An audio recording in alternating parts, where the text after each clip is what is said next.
Yeah, Professor, I have a question. Is the test, is it from chapter 5 to chapter 8, I'm guessing?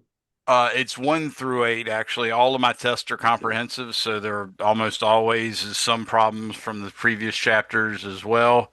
And in fact, what I normally do is I often look for the problems that students didn't get with a very high percent. In other words, ones that many of the students didn't get the right answer on, and I make another version of that and put that on the test. So if you had any weaknesses on test one, they might be exploited on test two. So make sure you look over those before you take them. All right, thank you. No problem.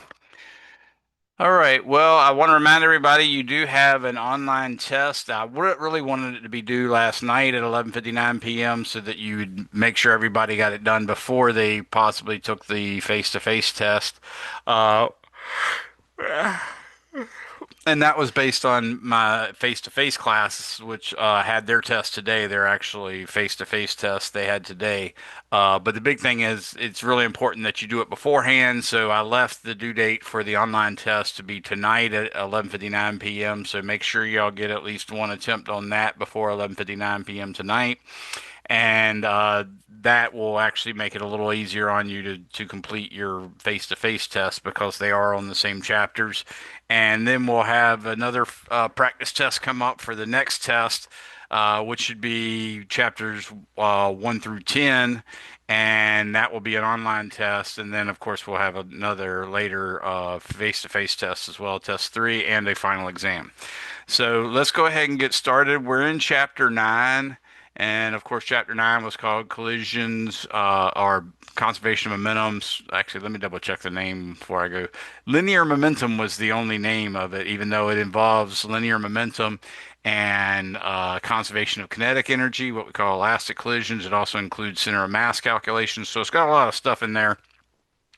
But let me go ahead and share my screen, iPad screen with you guys. Go ahead and chat me your first and last name if you haven't done so already. It looks like most of you have, but some of you haven't.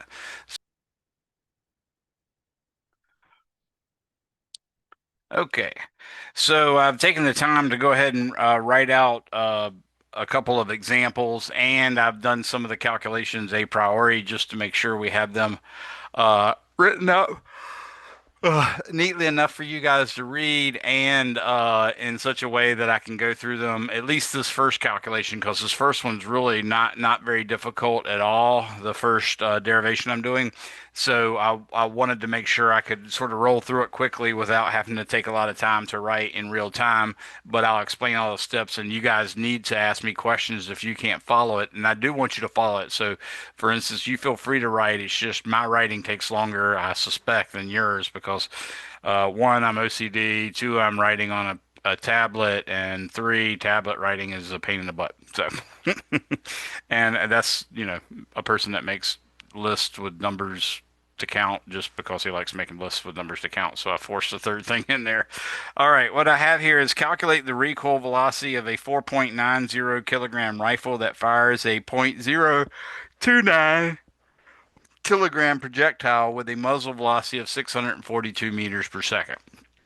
So if you imagine a bullet and its casing being inside of a rifle, basically the casing sits inside the barrel in such a way that the barrel's strength adds to the strength of the casing. It's got a nice little lip around the casing so that it doesn't go too far into the barrel, and it's got a little hole in the back of the casing where a pin stabs in there, and because the gunpowder and everything is packed so tightly in there, it causes an explosion. And when that trigger's pulled, the plug hits the backside, the little pin hits the backside, causes the explosion. The explosion takes place in the casing, but the casing is pretty strong, and then outside of it is normally the steel or whatever the gun's made out of, mostly steel, but you can make them out of aluminum, stuff like that.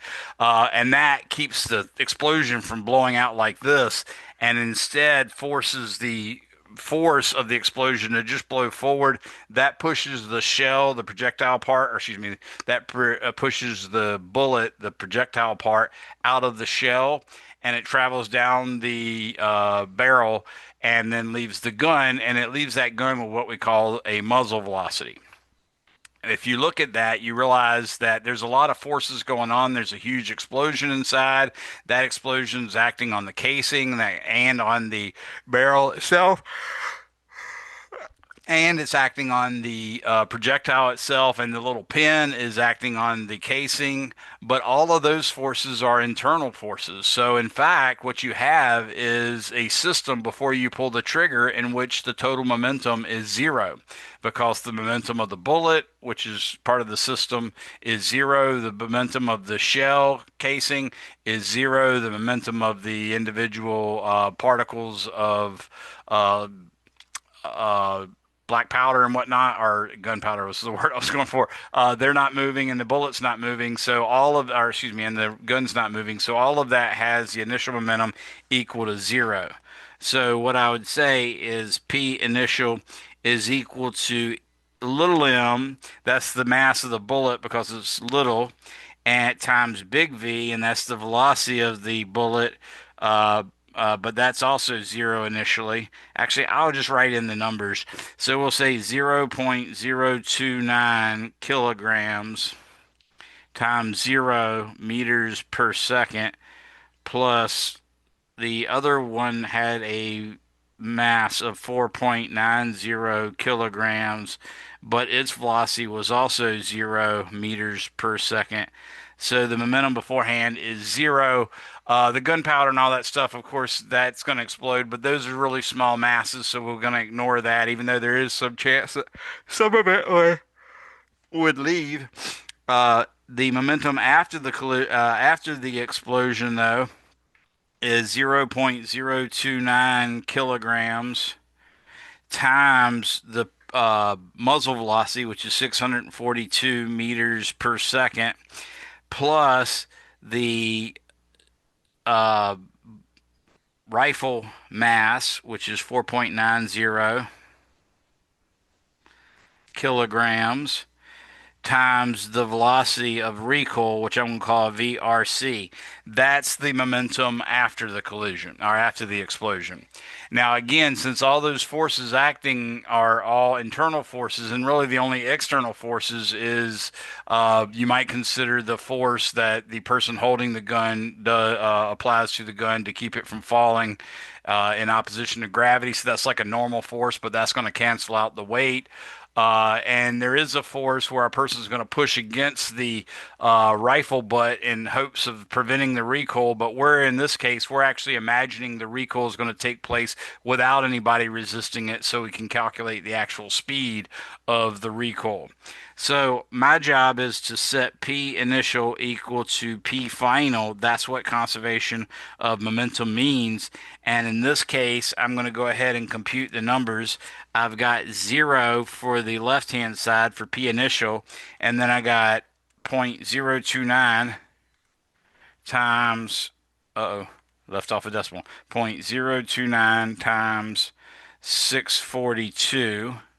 That gives me 18.618 kilograms meters per second, which we could also write as Newton seconds, as I told you. That's only good to 3 sig figs. Plus, I have 4.90 kilograms times V sub RC, and that's the equation. All I have to do to solve this is pull the 18.618 to the other side. That's negative 18.618 kilograms meters per second is equal to 4.90 kilograms times V recoil. And now I can solve for V recoil just by dividing both sides by 4.90 kilograms.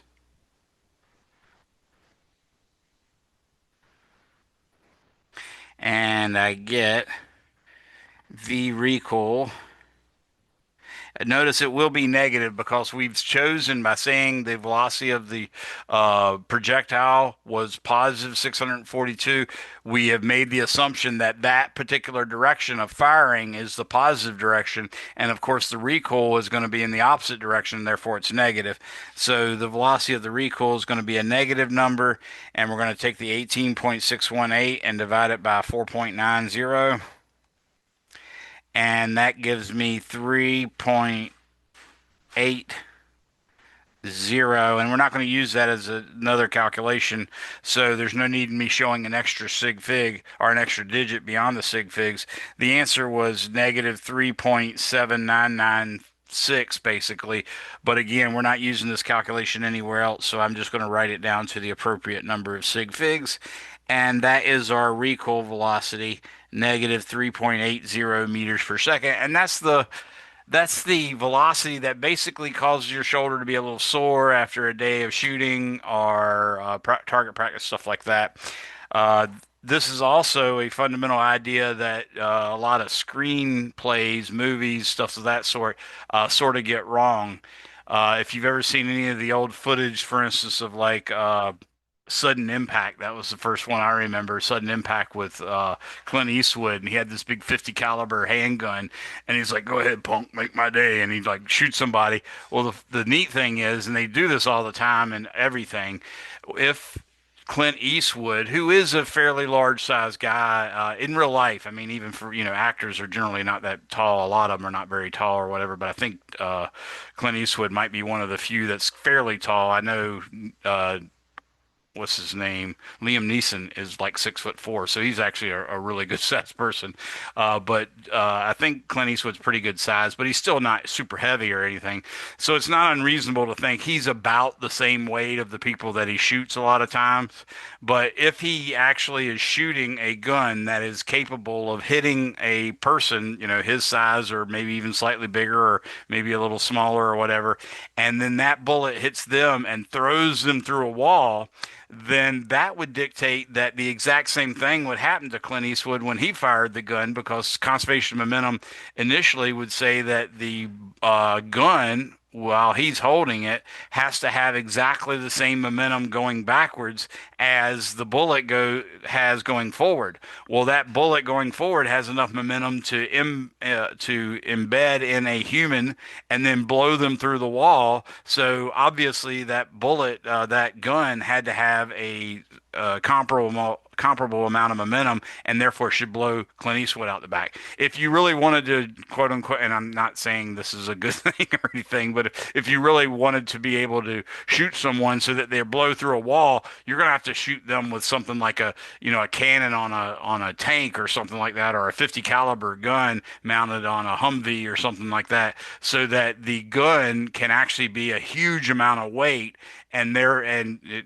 by being affixed to a Humvee or a tank or a battleship or something like that, then the projectile could potentially have enough momentum to kick a human through a wall or something like that, and the person firing it would be protected because they're not the only thing holding that gun in place. It includes, for instance, the weight of a tank or the weight of a battleship or the weight of a Humvee.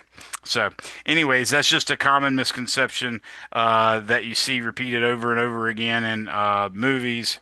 And I don't know why this is happening. All of a sudden, my screen just so let's move on to the next example. I did tell you read and understand conceptual example 9.5 on your own. Again, that's just a conceptual example. I don't think y'all find any problems with that. But I did take the time to write out example 9.6. It says estimate the impulse and average force that breaks a 2.5 centimeter thick board in a karate blow. Assume the hand moves at around 1 meter per second.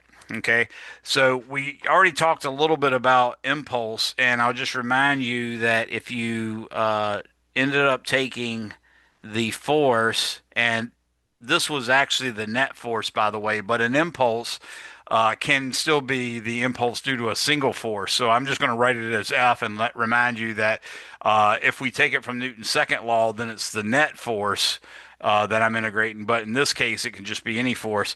And what we find is the integral of the force over time is equal to the integral of the change in momentum dp, and that is J, the impulse,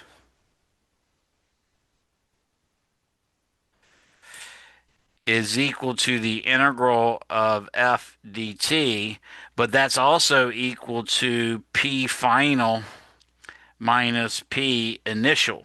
So that's a key thing to understand before we move on, is impulse is both the integral of f dt and the change in momentum. So you can use either one you want to calculate what you're trying to figure out here. So in this case, we're actually imagining a hand coming down doing a karate chop or whatever, and we're imagining it hitting the top of the board with a velocity of about 10 meters per second. And if he's sort of if the person making the karate chop or a karate blow on the board, if that person is the upper limits of how thick of a board they can crush, then what you'd expect is him coming down with all their might, and it just barely breaks through and has almost no velocity left of the hand after it gets through there. So that's the kind of assumption I'm going to make. I'm going to make the assumption that the hand is going 10 meters per second when it hits the top of the board, and by the time it goes through the whole thickness of the board, which is around 2.5 centimeters, it's going to reach a velocity of zero. And I'm going to go on the assumption that the acceleration is a constant. That's obviously not necessarily a good assumption, but it gets us an answer that's kind of helpful. The other thing I'm going to assume is that the hand has a mass of about 1 kilogram. Obviously, it's a little bit difficult to say what the mass of the hand is, because it's not just the hand that's hitting it, it's the hand that's hitting it, but the hand is going down, the wrist is going down, the forearm's going down, and stuff like that. But a good first order approximation would be that the hand weighs about 1 kilogram, and we're going to pretend like it's just a separate object. So with that in mind, what we're going to try to figure out is, once I calculate the acceleration necessary, then I can use the time, or I can use that acceleration to figure out how much time it takes to go through that. In other words, go from a velocity of 10 meters per second to 0 meters per second. And then that amount of time uh, multiplied by the average force would be the actual impulse. But the impulse is also going to be the change in momentum of the hand, which in this case is the change in momentum of the hand. But in order for the momentum of the hand to change, it's got to be due to a force on the board. So you can sort of count it that way.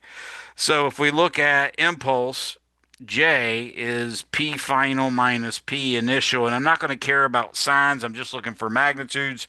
We're going to say that the hand had a mass of 1.0 kilograms. And the final velocity, of course, is 0 meters per second.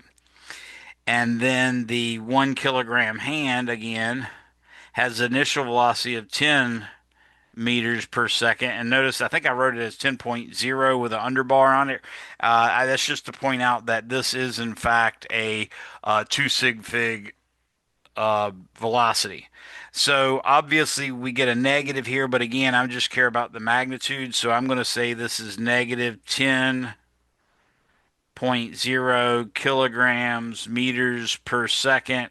And we'll just say that the impulse J is equal to, in magnitude, 10.0 Newton seconds. So we've got that already. That's the first part where they asked for the impulse. Now the other part, and remember, impulse is technically a vector quantity because it's the integral of a force vector, and a force is a vector, but it's the integral of the force vector times dt, and when you multiply a scalar times a vector, you still get a vector. Now what we're going to do is say, figure out what the acceleration is. What we know is that the velocity initially of the hand, and actually I should still be writing this in purple. The initial velocity of the hand is equal to 10.0 meters per second. The final velocity is equal to 0.0 meters per second. And the distance traveled, delta x, is 0.025 meters. And to calculate an acceleration, I can just take, well, there's a couple ways I could do it. I could use this, no, I don't like that.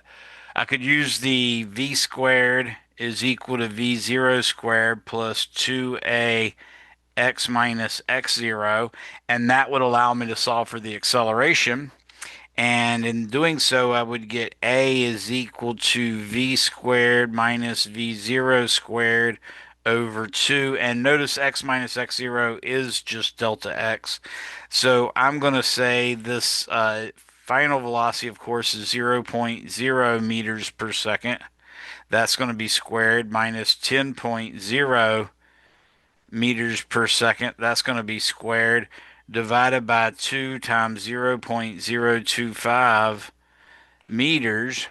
And obviously the top's going to be 100 because 10 squared is 100. So I'm going to say 100 divided by parentheses 2 times 0.025 close parentheses. And that gives me about 2,000 meters. Notice it's meters squared per second squared divided by meters, so that's just going to be meters per second per second. So that's roughly the acceleration. Now that I have the acceleration, I can figure out exactly how much time it's going to take for it to get through the board.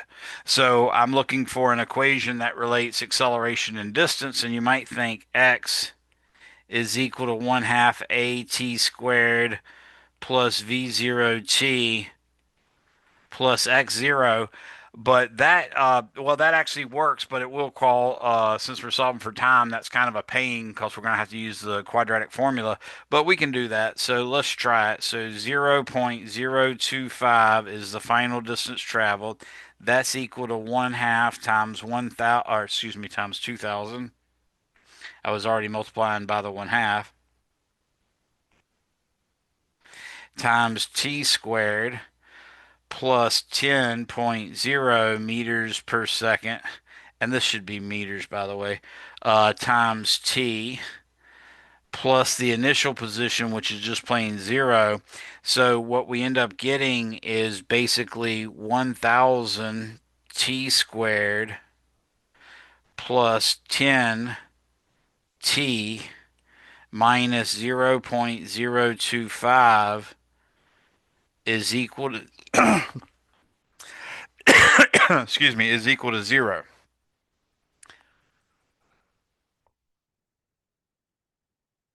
So now if I use the quadratic formula, that'll give me t equals negative b, that'd be negative 10, plus or minus the square root of b squared, that would be 100, minus 4 times a, which is 1,000, times c, which is negative 0.025. Thank goodness for the negative, because otherwise we would have got a negative under the square root. And then all of that divided by 2a, which would be 2 times 1,000. And if you worked out the units, you'd find out that it does actually work. But what we have under the square root is 100 plus 4 times 1,000 times 0.025. And that gives me basically a square root of 200. So the square root of 200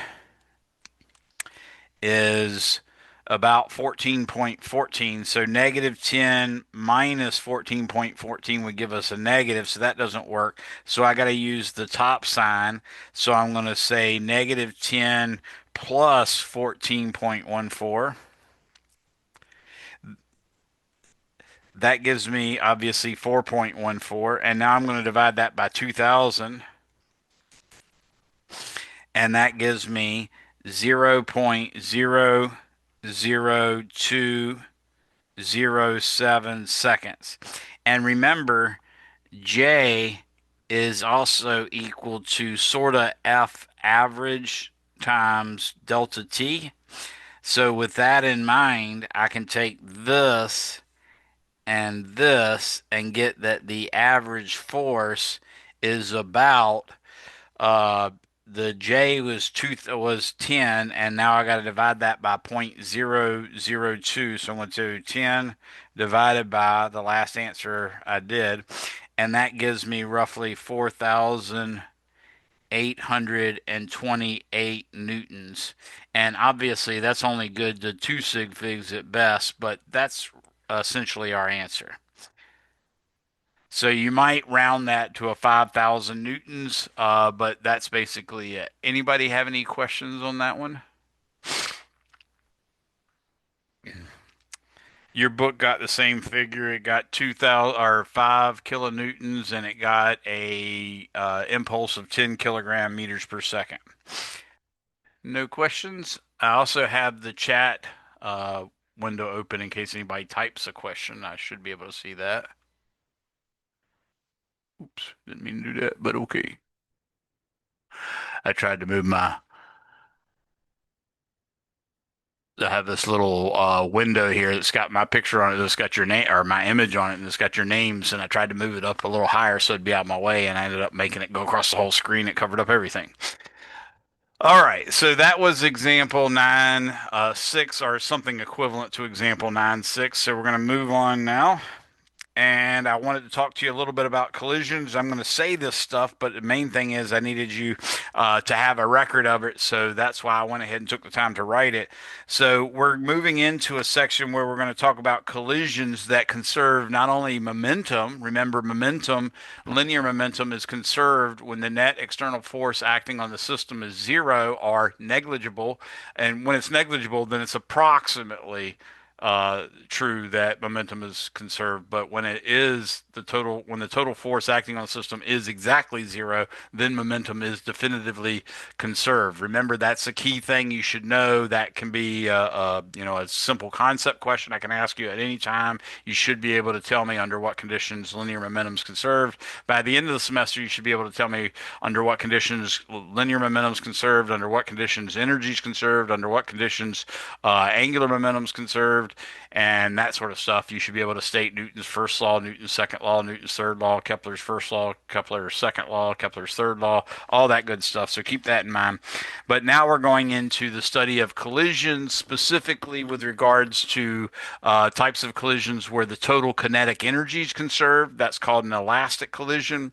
And most collisions that we try to solve in physics, we at least initially go on the assumption that linear momentum will be conserved. Sometimes we can't make that decision at all, and we just can't use that calculation. But a lot of times we can at least assume it is and get a rough order of a magnitude calculation answer, and then go back and say, okay, well now let's take into account the fact that that actually did have a force, and maybe we can alter it a little bit, stuff of that sort. So what I'm telling you here is collisions in which the total kinetic energy is conserved are called elastic collisions. That's a key word you should know. If the elastic collision includes only two objects colliding, then you get this equation: 1/2 m sub a v sub a squared plus 1/2 m sub b v sub b squared is equal to 1/2 m sub a v sub a prime squared plus 1/2 m sub b v sub b prime squared. Remember, we're using the terminology where the prime is what we put on the events after the collision, and the non-prime is what happens before the collision.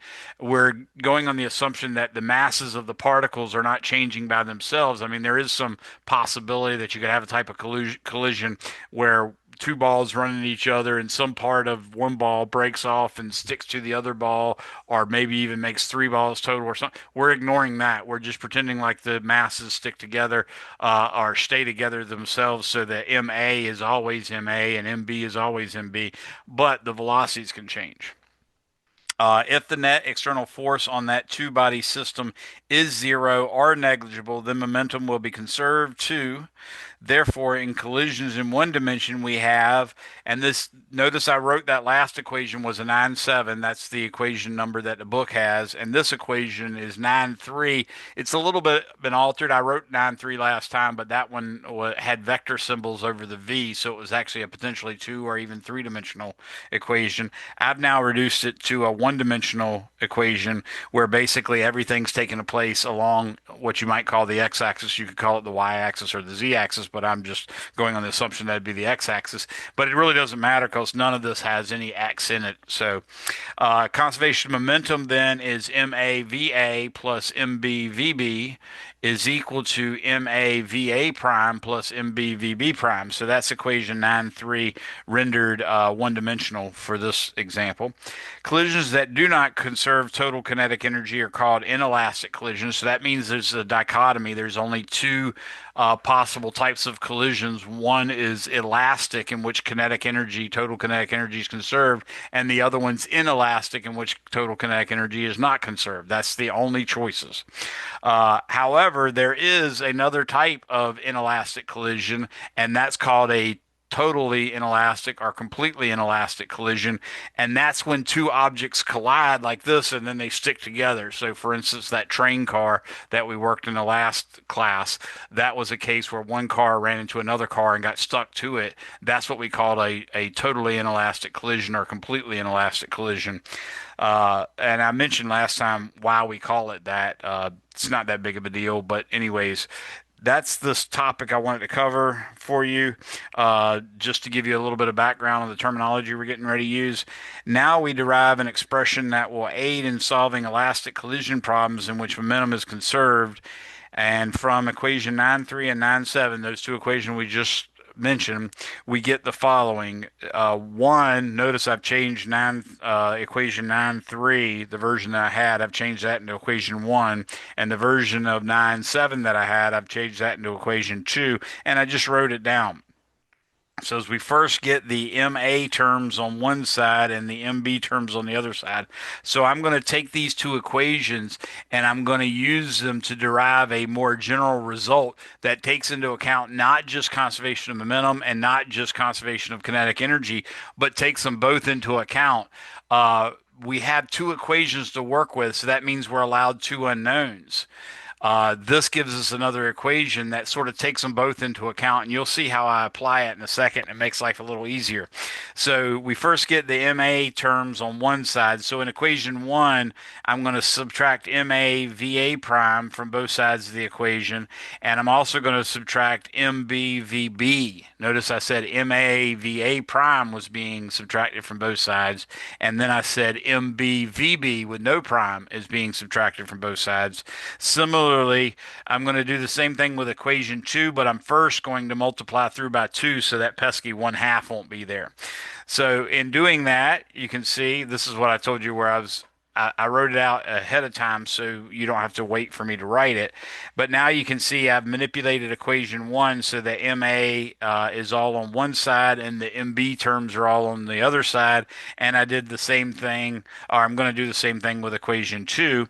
I went ahead and took another step. I went ahead and factored out the M sub A on the left-hand side and the M sub B on the right-hand side, and I got this new version of equation 1, which I'm calling 1 prime, and that is MA parentheses VA minus VA prime equals MB times parentheses VB prime minus VB. And also, after multiplying equation 2 by 2, so as I told you, I'm going to now take equation 2. I'm going to do the same thing to it, but I'm first going to multiply by 2 so those 1/2s won't be there. You can see when I did that, I now get, oops, yes, I now get that I have no more 1/2s, and I've got all the MAs on one side and all the MBs on the other side.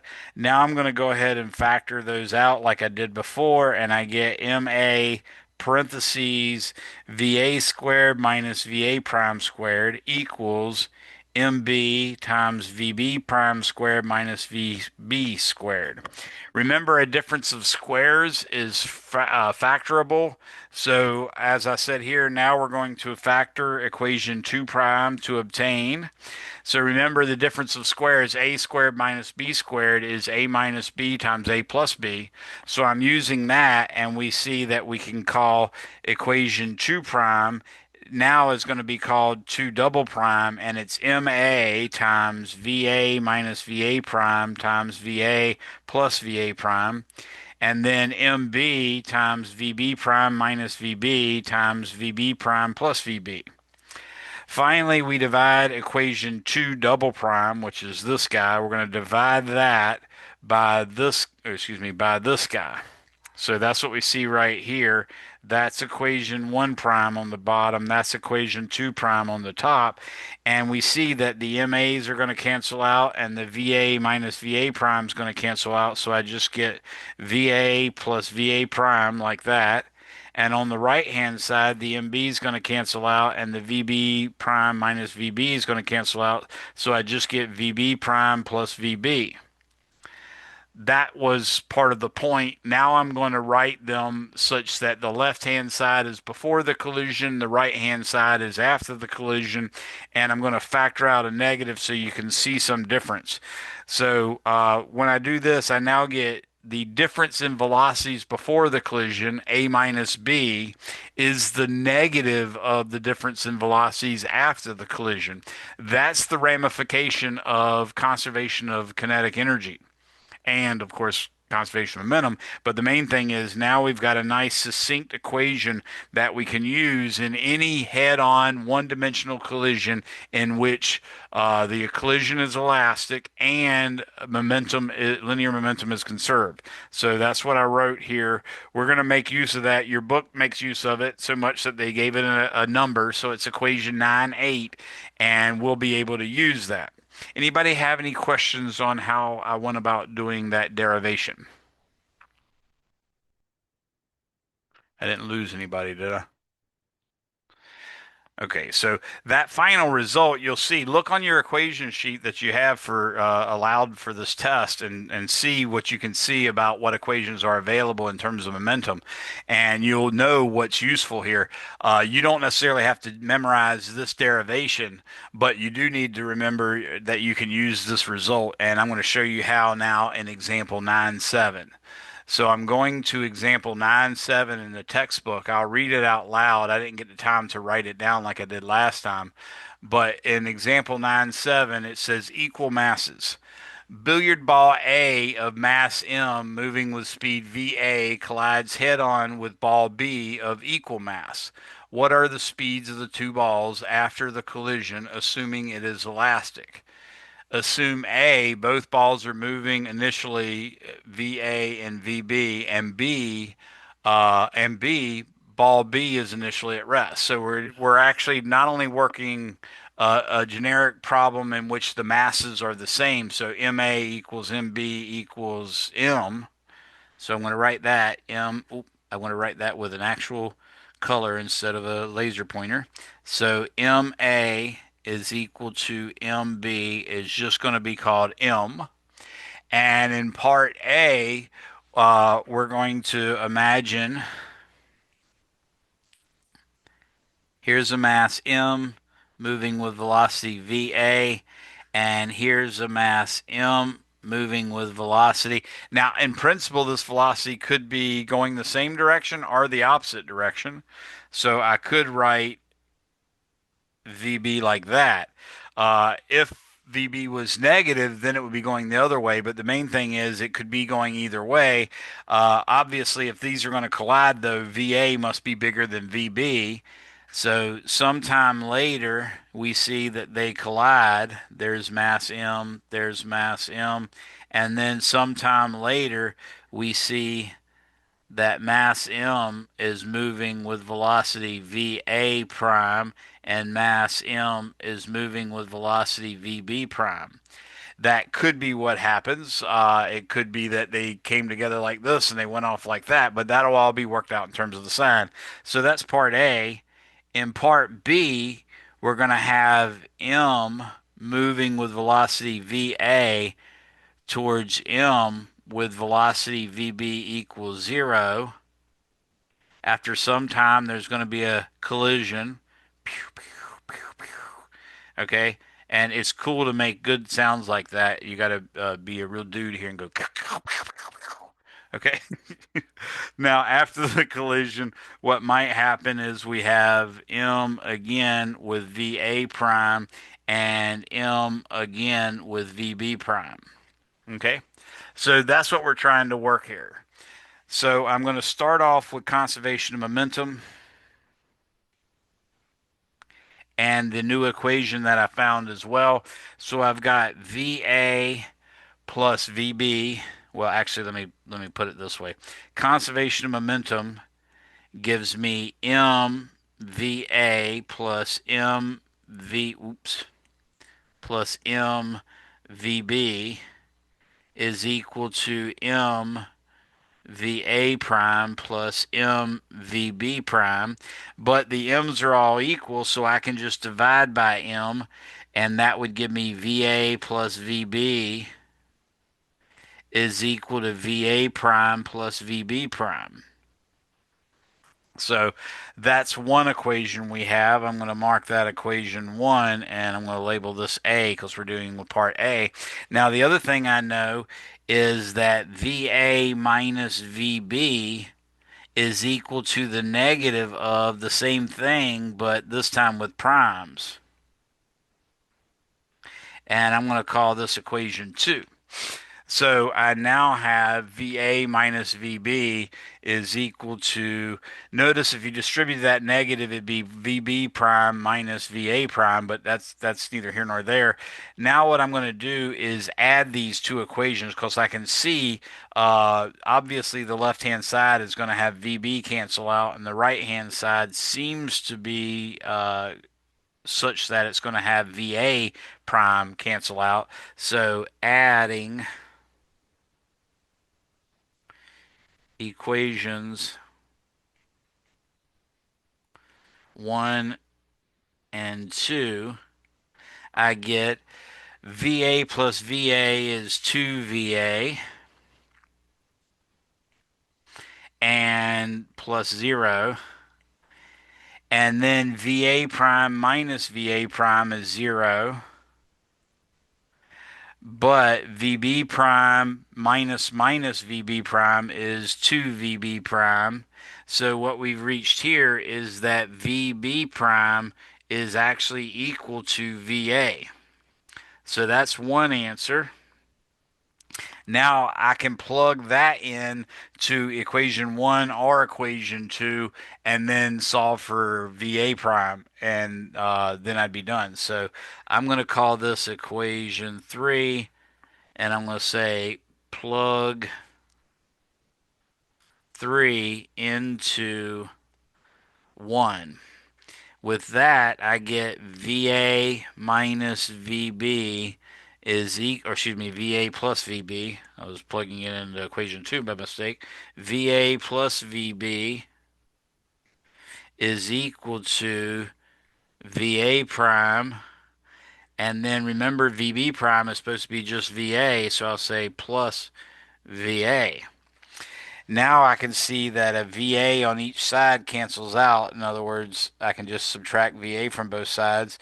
And this tells me that VA prime is just equal to VB. So what's happened here is the two velocities have essentially exchanged. For instance, if MA had a velocity of 3 and MB had a velocity of 2, then after the collision, MB has a velocity of 3 and MA has a velocity of 2. Any questions on that?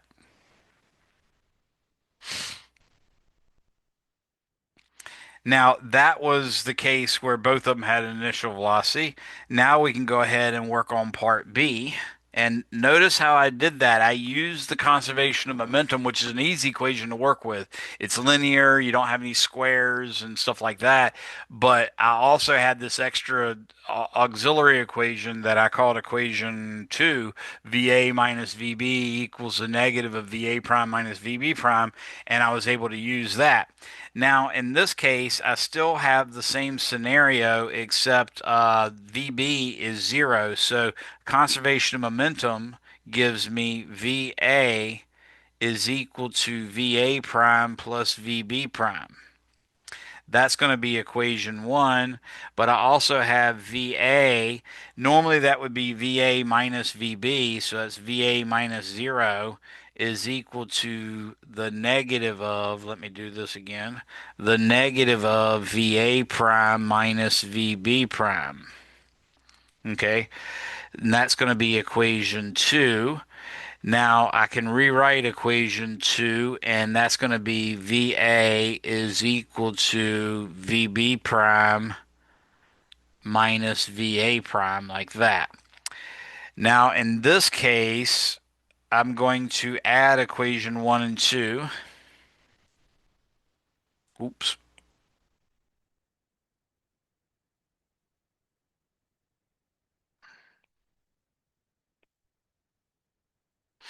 So when I add them, left-hand side to left-hand side, VA plus VA gives me 2VA. And then VA prime plus negative VA prime gives me 0 because they're like terms. And then VB prime plus VB prime gives me 2VB prime. So in this case, what I see is that VB prime is equal to VA. And now I can plug that back into 1.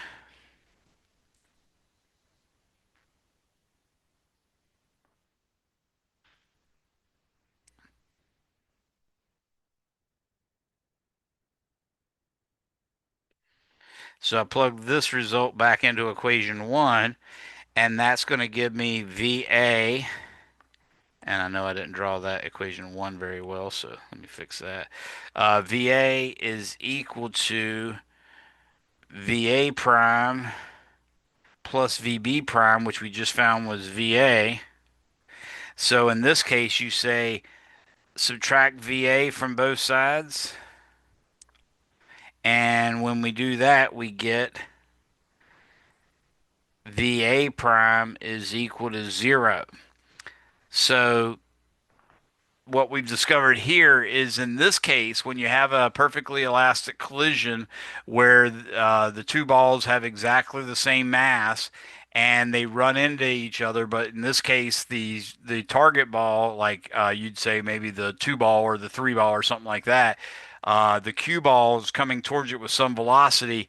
It hits the two ball or the three ball, and then the cue ball comes to a stop, and the two ball or three ball goes off with the same velocity the cue ball had. That's also like Newton's cradle. If you've ever seen that, it's got a stack of 5 balls and they're hanging from strings. If you pull out one ball, it swings down, hits the end, and then the ball on this side swings out, and then it comes back and swings out this way like that. If you pull out two of them, it does the same thing, except this time when you pull out two of them, it comes out and then two of them come out. And then two of them come out again this way. Or if you do three, it's really neat because then all three come out, boom, that middle one is the third one. It goes out with the other two. So the third one's usually the middle one's moving every time. But that's what's going on with this collision. So now we have the two results. They trade speeds in the case where they have both have initial velocity. But in the case where one of them's sitting still, then they trade speeds as well, except the speed in one case was 0. So, any questions on that? Y'all have seen this, right? If you've ever played pool, you notice that there's a lot of times where you can hit a cue ball into another ball and the cue ball comes to a stop and the other ball moves. I should point out here also that physically speaking, when you're talking about elastic collisions, you don't want springy, squishy balls. You actually want balls that are as close as possible to infinitely hard. That's what makes them more likely to be an elastic collision because when they compress and all that stuff, you can imagine the atoms are actually held apart from each other like springs separating two atoms. So if you're actually colliding and the balls are not infinitely hard, then one atom on one end of the ball is going to be squished in, and that's going to ultimately, of course, you can imagine it would squeeze the spring and then the spring would stretch back out. But you also know that if you did that 1,000 times, that spring would get hot. Therefore, when you do it one time, that spring gets 1/1000th of hot, so that's a loss of energy. Not only that, you can hear the cracking noise. That's a sound wave traveling out, so that's some of the energy being stolen and all that stuff. So all of those things that have the potential to steal energy are the same things that make it likely to not be an elastic collision. So, any questions on 9.7 before we move on to 9.8? Okay, so example 9.8.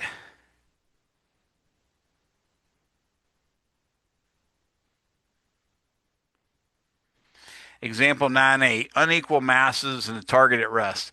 A very common practical situation is for a moving object MA to strike a second object MB, the target, at rest. VB equals zero.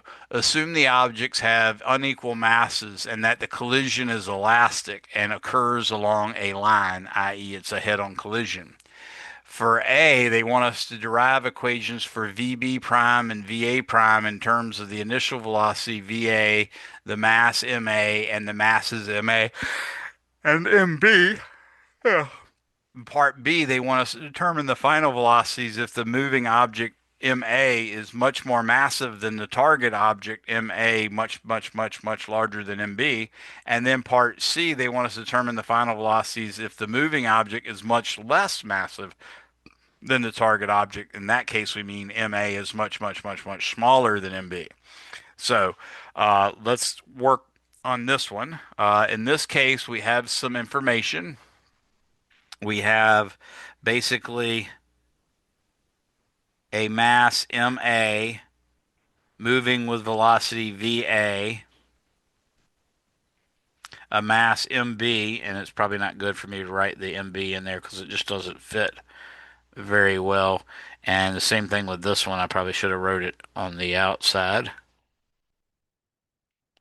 So there's MA, there's MB, VB is equal to zero.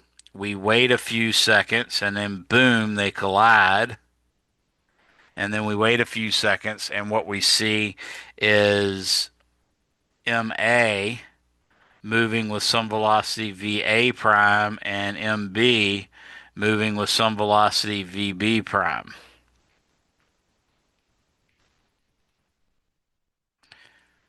Okay. So what we want to do is start off with conservation of momentum. Remember, conservation of momentum was MAVA plus MBVB, but this would be zero here, is equal to MAVA prime plus MBVB prime. So that's going to be our equation one that we're going to start off with.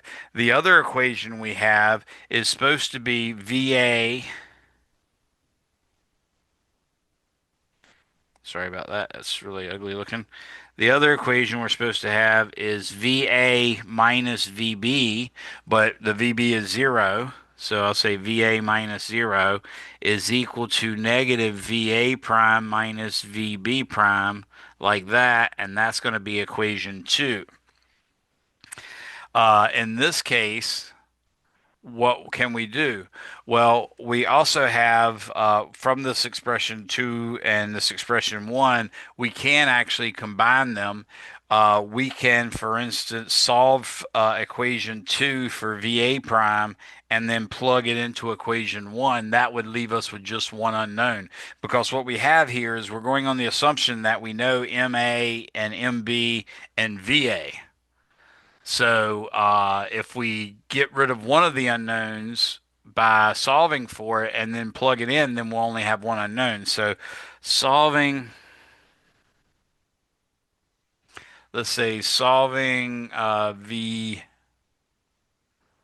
let's say solve, I'll just do it the way I wanted to. So let's say solving one, actually, let's say solving two for VA prime, we get. So VA prime is actually negative, so I'll pull it to the left. That would be make it positive. So I'd have VA prime is equal to, now the VB prime has a negative in front of it, but then a negative out in front. So that's a VB prime. So this is VB prime. And then I subtract VA because I got to pull the VA from the left-hand side. So that's now a what I would call, say, 2 prime. And now we're going to plug 2 prime into 1. So if I do that, I've got MAVA is equal to, notice I went ahead and dropped the zeros. It's equal to MA times, now in place of VA prime, I'm going to write VB prime minus VA, and then plus MB VB prime, like that. And now I can manipulate this a little bit by getting the similar masses. I'm going to go ahead and say distribute the symbols and see what we can work out. So MAVA is equal to MAVB prime minus MAVA plus MB VB prime. Now, in this case, what we're really trying to solve for is VB prime. So I'm going to get the VB prime terms on one side and everything else on the other. So what I'm going to do is take this term and bring it over here and then make some use of these two terms. And let me show you what I mean. So now I'm going to have MA VA. I'm going to add MAVA to both sides. So that's going to make this 2MAVA. So that takes care of the two MAVAs. And now what I have on the other side is VB prime times MA plus MB.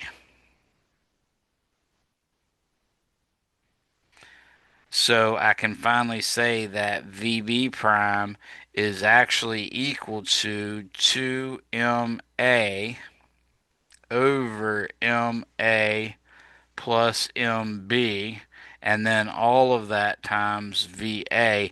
You might notice that this looks a little bit like the formula that we got for the tension in the Atwood machine.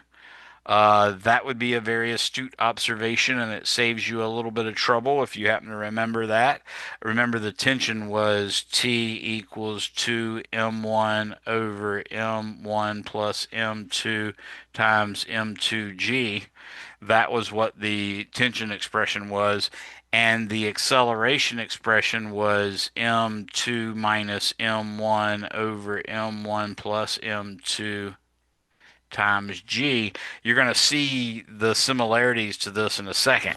So now that we have that, we have one answer. We've got basically the answer for VB prime, in other words, the velocity of the second particle, the target particle after the collision. Now what I can do is plug that back into either expression, 2 prime R1, R2, and that would allow me to solve for VA prime. So for ease, I think I'm going to plug it into 2. So let's plug our VB prime into 2. When I do that, I get VA is equal to negative VA prime plus VB prime. Well, VB prime is 2MA over MA plus MB times VA. Now, obviously, it would be nice to get a common denominator, but before I do that, I'm trying to solve for VA prime. So what I'm going to do is I'm going to add a VA prime to both sides, and I'm going to subtract a VA from both sides. So in doing that, I'm going to get VA prime on the left-hand side, and on the right-hand side, I'm going to get 2MA over MA plus MB times VA. That's what I already had. Now it's going to be minus VA, but I need a common denominator, so instead of saying minus VA, I'm going to say minus MA plus MB under MA plus MB. Notice I've just multiplied by 1, so this is completely allowed. Now I can factor out the common VA. So I'll say VA like this. And now what I have left is 2MA on the numerator for the left fraction. Now this negative distributes across that fraction bar. So don't forget a fraction bar is grouping as well. A fraction bar counts just like a pair of parentheses. So this MA with a negative out in front of it is going to become negative MA and then negative MB. And then all of that has the common denominator of MA plus MB. So 2MA minus MA is just going to be MA, and then I have MA minus MB, and that's what I was hinting at. So now what we've discovered is that VA prime is equal to MA minus MB over MA plus MB, all of that times VA. And that's it. We now have our two velocities, and in fact, your book, I think it's problem like 41 or 44 or something, has you do this in the most general sense. So you can do the same thing even with the target particle sitting still, and you can find an expression for VA prime and for VB prime that are very much like these. But the main thing is we now have the answers for part A. So I'll go ahead and label them part A.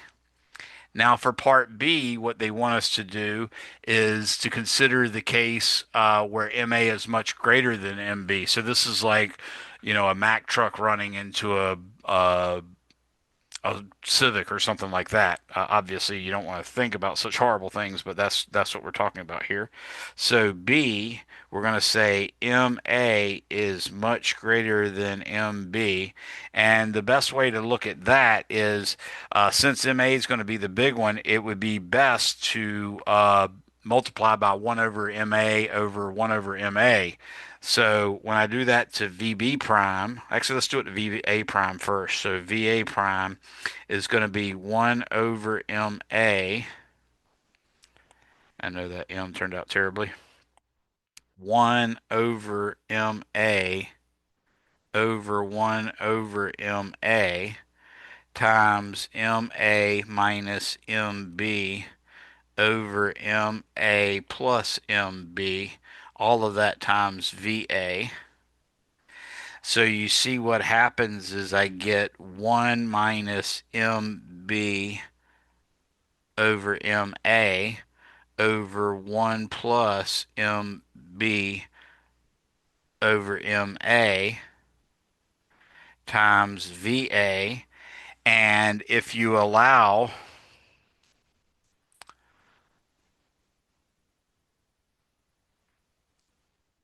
MA to be much greater than MB, then MB over MA is approximately 0, so that you get VA prime equals negative VA.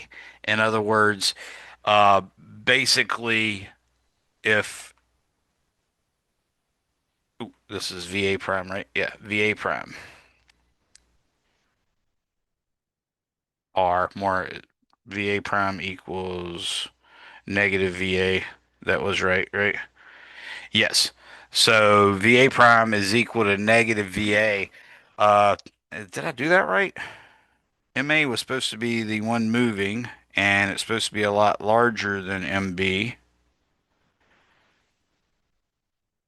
And VA prime, why did it come out to be negative? It should have been positive, I thought. Did I copy something wrong? Anybody see anything?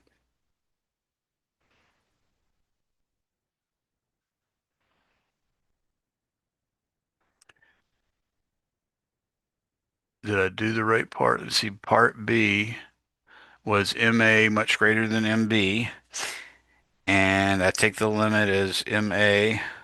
I did get all that right. I get the same thing they got when they got VB prime and they got VA prime. Okay, so they got the same result.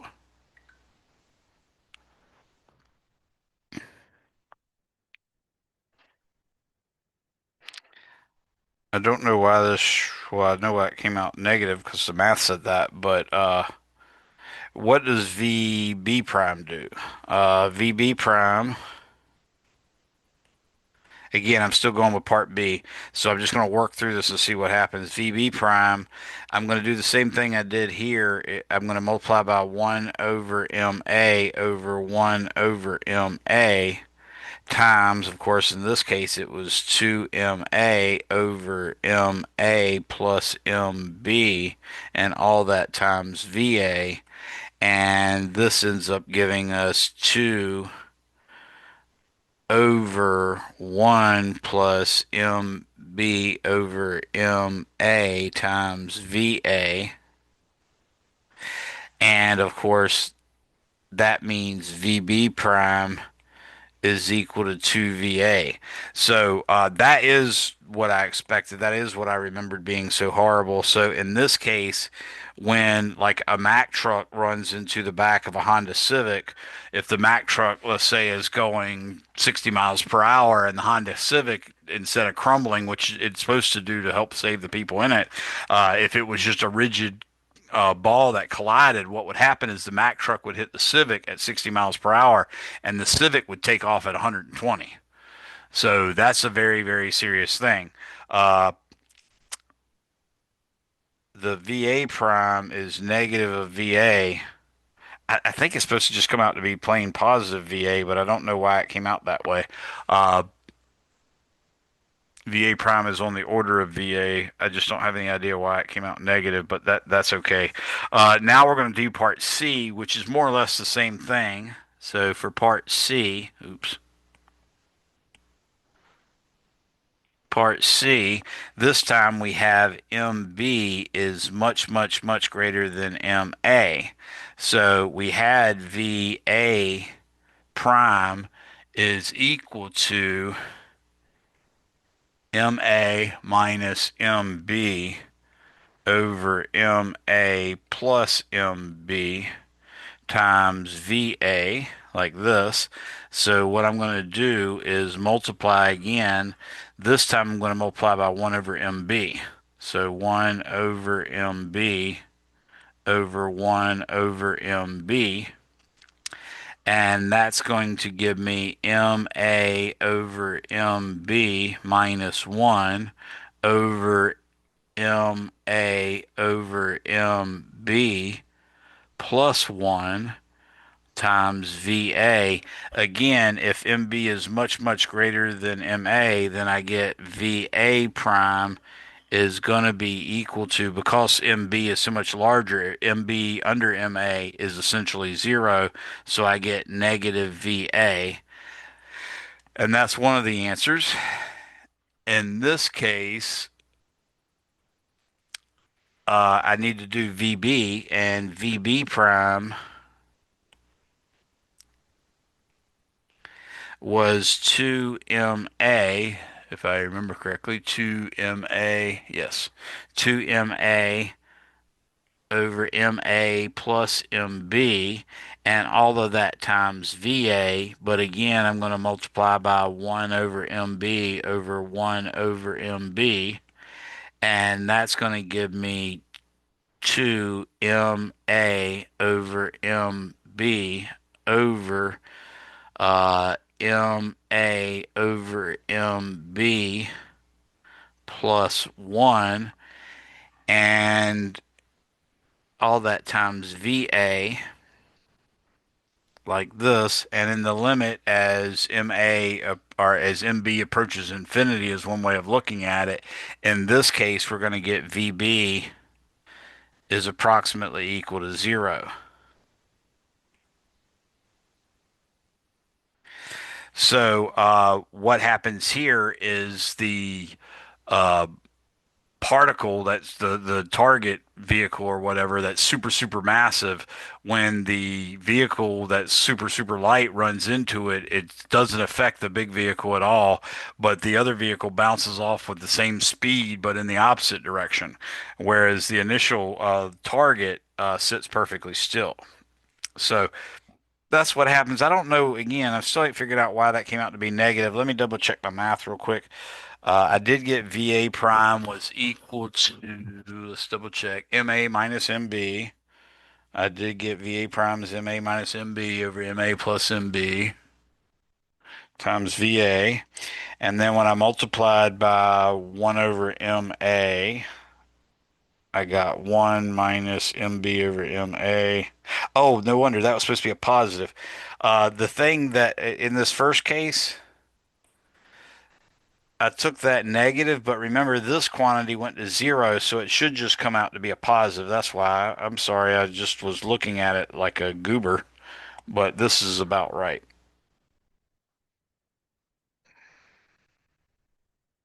So that is actually the right answer. Everything worked out right. I was just seeing that negative and thinking it had to multiply by the VA, but it didn't because I took the limit as MA got really big compared to MB. So MB over MA went to zero.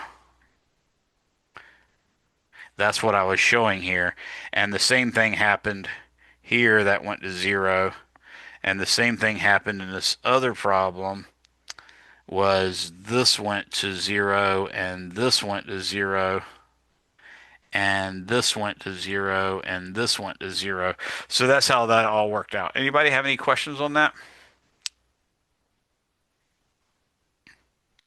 So if you look at page 239, it has a, just before example 9.9, it has a really uh, useful result. It has VB prime is equal to VA times 2MA over MA plus MB, close parentheses, plus VB times parenthesis MB minus MA over MA plus MB, close parenthesis. And then it has another equally long expression, VA prime. Again, this is problem 34. That's what it was. So I'll advise you guys to consider solving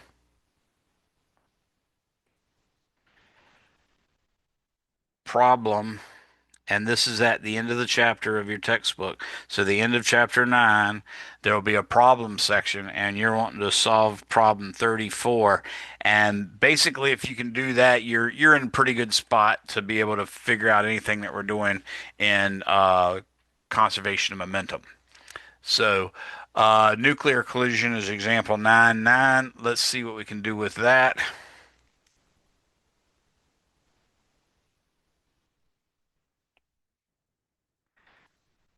It's definitely going to take one more day to cover the rest of this chapter, so I'm going to move the homeworks back a little bit. I think I already have it set where the concepts are due by Sunday, and the actual homework's due by Tuesday. I think I'm going to move the concepts being due by now by Sunday. I think is fine, but I'm definitely going to move the actual work part of the homework for chapter 9. I'm going to move that back. This says a nuclear collision. A proton of mass 1.01 U, unified atomic mass units, traveling with a speed of 3.60 times 10 to the fourth meters per second, has an elastic head-on collision with a helium nucleus. The mass of helium is 4.00 U, initially at rest. What are the velocities of the proton and helium nucleus after the collision? As mentioned in chapter 1, one unified atomic mass unit is 1.66 times 10 to the negative 27th kilograms, but we won't need this fact. Assume this nuclear collision takes place in nearly empty space. So what we have is MA is traveling with a high speed. So MA is 1.01 U. VA is equal to 3.60 times 10 to the fourth meters per second. And MB is 4.00 U. And VB is 0. And what we want to know is VA prime equals question mark and VB prime equals question mark. Now, we just found some results for that. In fact, we found that VA prime was equal to, if I look at the result I just got for VA prime, that is the one with the difference of them.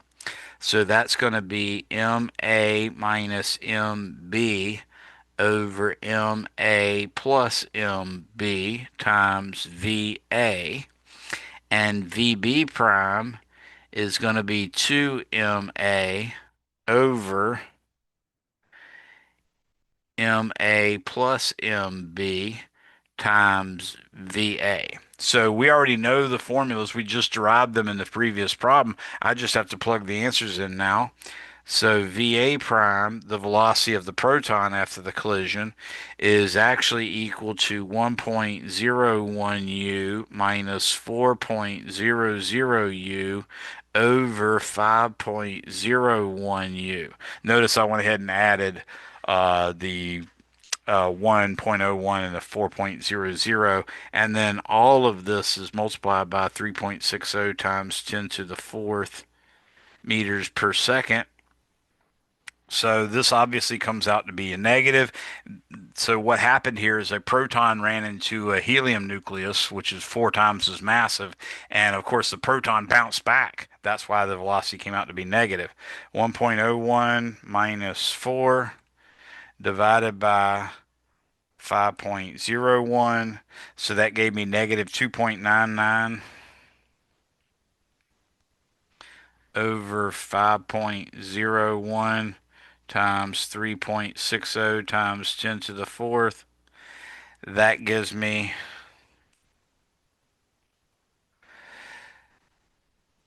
negative 2.15 times 10 to the fourth meters per second is the velocity of the proton after the collision. Now the velocity of the helium nucleus, that's VB, the velocity of the helium nucleus is equal to 2 times 1.01 u over 5.01 u times 3.60 times 10 to the fourth meters per second. 2 times 1.01 divided by 5.01 gives me 0.403, and now I'm multiplying that by 3.60 times 10 to the fourth, and that gives me 1.45 times 10 to the fourth meters per second equals VB prime.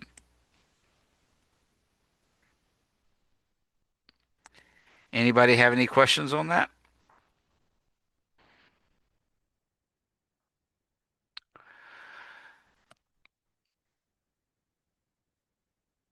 All right, and that agrees with the same answers they got. Negative 2.15 times 10 to the fourth and positive 1.45 times 10 to the fourth.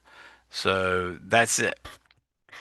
All right, well, that's enough for today. I will tell you next time we are going to jump right into solving these collisions. Actually, we're going to start in with example 910, and then we're going to go to example 911. And then after that, we're going to do a two-dimensional collision problems. I'm going to do some derivations for that. Those derivations you need to commit to memory. Okay, so just remember that whatever I do next time, the derivations I'm doing for two-dimensional collisions, that process I go through, you want to commit it to memory because it turns out that that process happens to be one that works really well for getting the maximum of the three unknowns out of a system. Because when you have conservation of kinetic energy, which is what an elastic collision is, and then conservation of momentum in the x direction and conservation of momentum in the y direction, that gives you three equations, and therefore you're allowed three unknowns. And it's really, really difficult to find, because they're involving trig functions and stuff, it's really difficult to find ways to solve that system unless you use this method. And not only that, we're going to jump into center of mass calculations as well. So you guys have a good one. Thanks for coming. I hope you all that take your test before the next time I see you, I hope you all do really well. Remember, you do have an online test due tonight by 11:59 p.m., but you also have the online test that has to be done by Tuesday. I do have some times that I'm doing proctoring via Zoom. You're supposed to have let me know by 11:59 p.m. last night. I haven't made any real plans or anything, so please let me know, even if it's late. I'd rather to know late than not know at all. The main thing was I wanted to know before you guys came into class today. but only had one person show up for that one, so I didn't think very many people were. That's why I asked you to let me know before last night. But have a good one. I'll wait for the last person to leave in case anybody has any questions. Stay safe and have a good weekend. Thank you. Have a great night. You too, Michelle. I have a question, Professor. This is Benjamin. You said Yeah, that we Ben. have until March 31st, right, which is next week Tuesday. Yes. So can I take my test during the afternoon on that Tuesday at the testing center? Yeah, as long as the testing center can accommodate you, so make sure you book it on time. Oh, okay. I'll just let you know, and I emailed you too about it. So, Okay, I appreciate. I think I did see your email come through, but I appreciate that, Ben. all Or right, thank Benjamin, sorry. you. It's okay. Have a good one, sir. How about you, Joseph? You have a question?